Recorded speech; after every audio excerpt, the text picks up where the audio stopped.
It's just one more way of reducing your liberty and reminding you that they can fuck with you anytime they want. As long as you put up with it. As long as you put up with it. Which means, of course, anytime they want. Because that's what Americans do now. They're always willing to trade away a little of their freedom in exchange for the feeling, the illusion of security. What we have now is a completely neurotic population obsessed with security and safety and crime and drugs and cleanliness and hygiene and germs. There's another thing. Germs. Where did this sudden fear of germs come from? In this country. Have you noticed this? The media constantly running stories about all the latest infections, salmonella, E. coli, hantavirus, bird flu, and Americans they panic easily, so now everybody's running around scrubbing this and spraying that and overcooking their food and repeatedly washing their hands, trying to avoid all contact with germs. It's ridiculous, and it goes to ridiculous lengths. In prisons, before they give you a lethal injection, they swab your arm with alcohol. It's true. It's true. It's true. Well, they don't want you to get an infection. And you can see their point. Wouldn't want some guy to go to hell and be sick. It would take a lot of the sportsmanship out of the whole execution. Fear of germs. Why, these fucking pussies. You can't even get a decent hamburger anymore. They cook the shit out of everything now because everybody's afraid of food poisoning. Hey, where's your sense of adventure? Take a fucking chance, will you? You know how many people die in this country from food poisoning every year? 9,000. That's all. It's a minor risk. Take a fucking chance, bunch of goddamn pussies. Besides, what do you think you have an immune system for? It's for killing germs. But it needs practice. It needs germs to practice on. So listen. If you kill all the germs around you and live a completely sterile life, then when germs do come along, you're not going to be prepared. And never mind ordinary germs. What are you going to do when some super virus comes along that turns your vital organs into liquid shit? I'll tell you what you're going to do. You're going to get sick, you're going to die, and you're going to deserve it because you're fucking weak and you got a fucking weak immune system. Now, God damn it.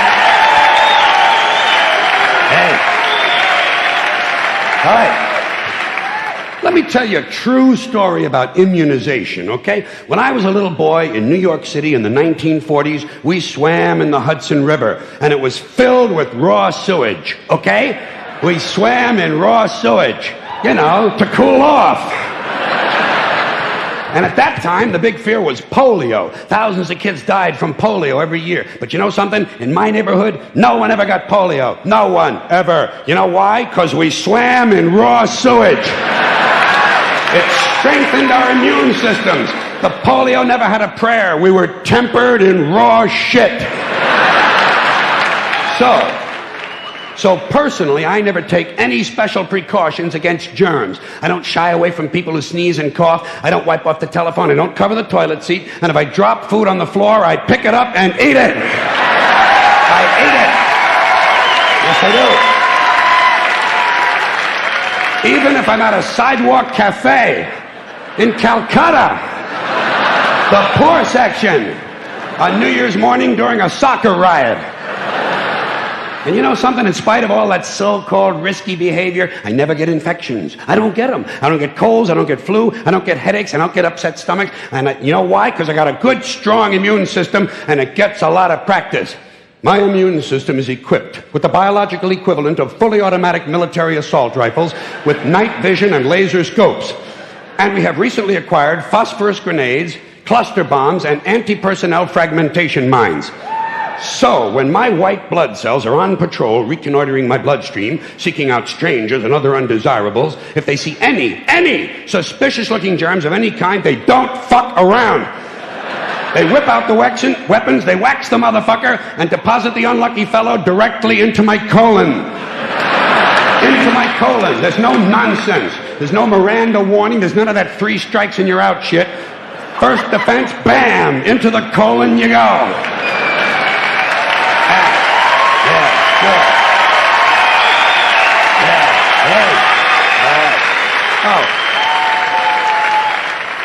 And speaking of my colon, I want you to know I don't automatically wash my hands every time I go to the bathroom, okay?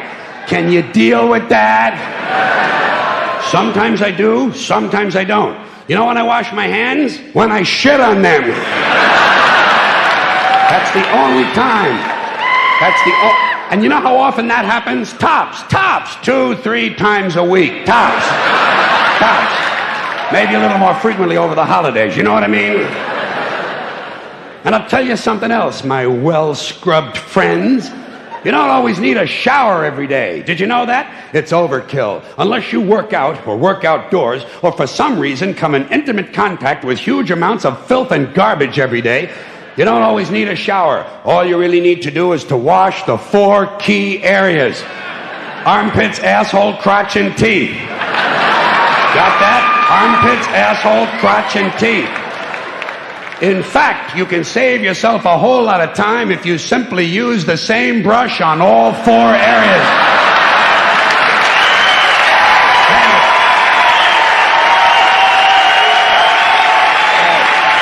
Thank you. I appreciate it. Thank you.